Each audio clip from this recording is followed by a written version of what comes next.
ဝင်နေရဲ့တငင်းကုန်းဈေးတလားတစ်ခါသွားတဲ့စီစဉ်ကနေကြိုဆိုပါရစေ။ဇူလိုင်လအတွက်တငင်းကုန်းဈေး update ဖြစ်ပါတယ်ရှင်။10ရက်နေ့ကသွားခဲ့တာဖြစ်ပါတယ်။ကဲတငင်းကုန်းဈေးကြီးတော့ရောက်ပါပြီ။ဝင်နေတို့ဒီတစ်ခါဈေးရုံတစ်ကအတီးရက်ကနေစလိုက်ရအောင်။ဈေးရုံတစ်ထဲကိုစဝင်လိုက်တာနဲ့ကြက်မောက်တီးတွေစတွေ့ရပါတော့။ကြက်မောက်တီးရာတီးကတော့မကုန်သေးပါဘူး။ဒါပေမဲ့ဝင်နေကတော့မဝယ်ပစ်ခဲ့ပါဘူး။ဇူလိုင်လမှာဈေးကတိတ်တော့မစီဘူးဖြစ်နေတယ်ရှင်။လူနည်းနည်းနဲပါတယ်။တီးအနှံလေးလည်းနည်းနည်းနဲသွားတယ်။မာလကာတီးလားမကလာတီးလားဒါတွေတော့အများကြီးတွေ့ခဲ့တယ်ပေါ့နော်။ဒီရာတီးကလေဂွေးတီးပေါ်တဲ့ရာတီးဖြစ်တယ်တင်တယ်။ဂွေးသီးတွေလည်းတွေ့ခဲ့ပါတယ်။အသီးအနှံတွေကတော့အယောင်စုံနေတာပဲရှင်။ဇူလိုင်လမှာထူးခြားတာလေတင်မောသီးတွေပစ္စည်းပြတ်နေပါတယ်။ညဆိုလို့ရှိရင်ကွာတင်မောသီးတွေအများကြီးရောင်းတာ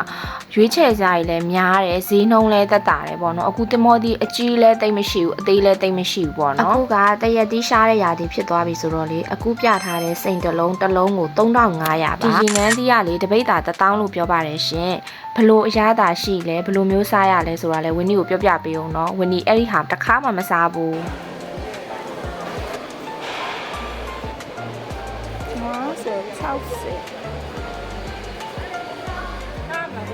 ခွေးသီးတွေလား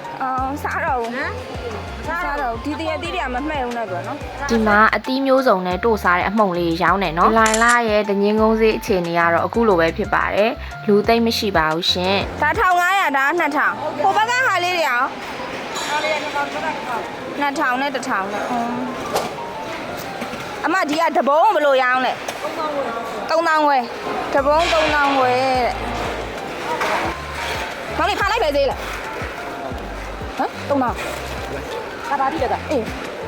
ဟိုဗရက်ချောင်းကပေါ့လေနင်းကြိုက်တယ်ဆိုတာဟာအေးလေတစ်လုံးကြီးညောင်းပါရတဘုံဘယ်လောက်ပါလဲတဘုံ2000ဝယ်လုံး40 2000ဝယ်အမေကဝယ်ကြတဲ့တရက်သေးအဲ့ဒါဝယ်လိုက်လေတယောက်တော့ဝယ်ယူလိုက်လေဒါအတူတူပဲလားဒီဘက်နဲ့ဒီဘက်နဲ့ဒါ3000ရှိတာအော်ဒီတယောက်ချိုးတယ်အဲ့ဒီတယောက်ချိုးတယ်အဲ့ဆိုဟုတ်တယ်သူကချိုးဒါ3000ဝယ်ဒါ2000ဝယ်ဒီဟာလည်းကောင်းပါလေမလေးရင်ဝယ်လည်းကောင်းပါဘယ်နဲ့ဆက်ပါတာ40တော့နှံ့ပါဘာလို့ကျွန်တော်တောင်းပါလဲ